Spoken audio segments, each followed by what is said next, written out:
Siamo con la vicepresidente dell'area nord dell'Unione Nazionale Veterani dello Sport. C'è stata una bella serata e cosa ci può dire di interessante?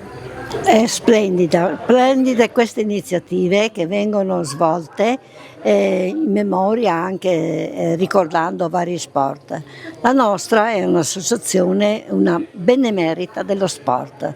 Quali sono i suoi propositi? È quello di promuovere lo sport. Tanti i nostri sono stati ex campioni, hanno vissuto la vita dello sport a vari livelli e adesso si propongono di promuovere lo sport in diverse specie.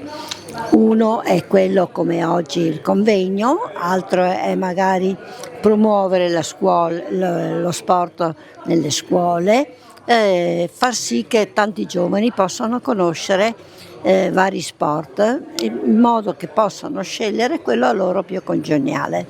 La manifestazione ad esempio di oggi ha portato alla luce tutte le vicissitudini del rugby, dai vecchi campioni, i vecchi dirigenti, alle nuove leve, e questo è importante perché tanti giovani non conoscono cosa vuol dire certi sport, che cosa vedono solamente magari raramente per televisione qualche piccolo spezzone di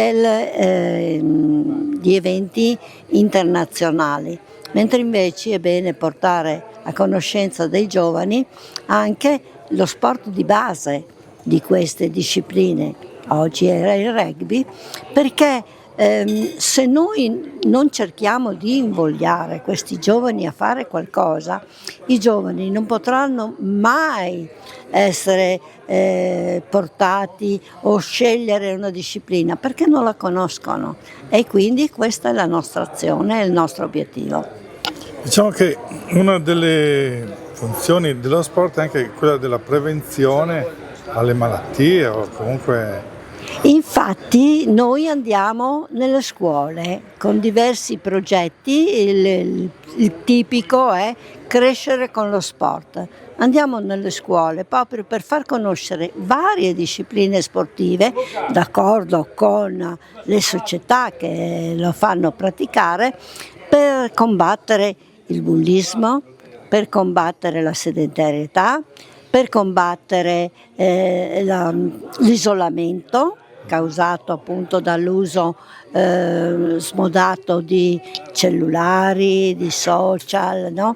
Ecco, è importante cercare di far capire che lo sport è salute, che lo sport è vita e che la collaborazione con le scuole è determinante per cercare di portare fuori da quella cerchia di isolamento che stanno costruendo queste nuove tecnologie, proprio per portarli alla vita.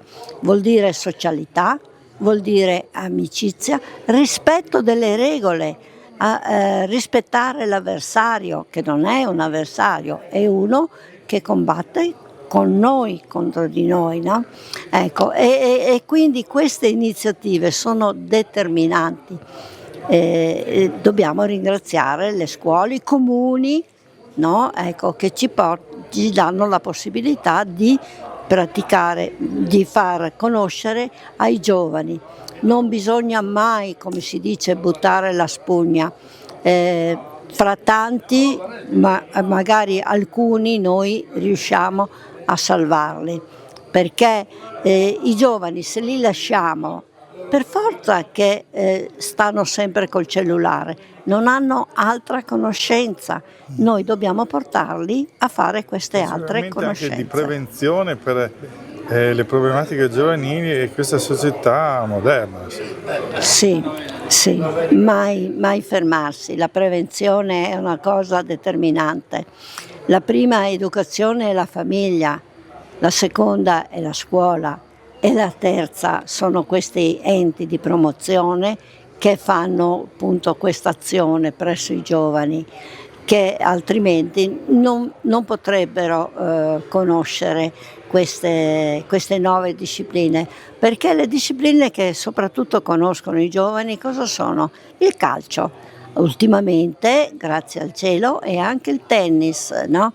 Ma quante discipline sportive ci sono, no? Basket, pallavolo, sport minori.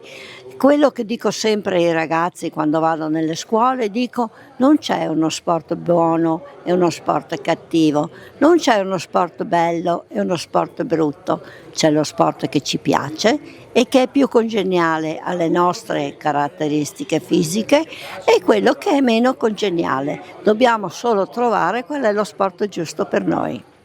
Bene.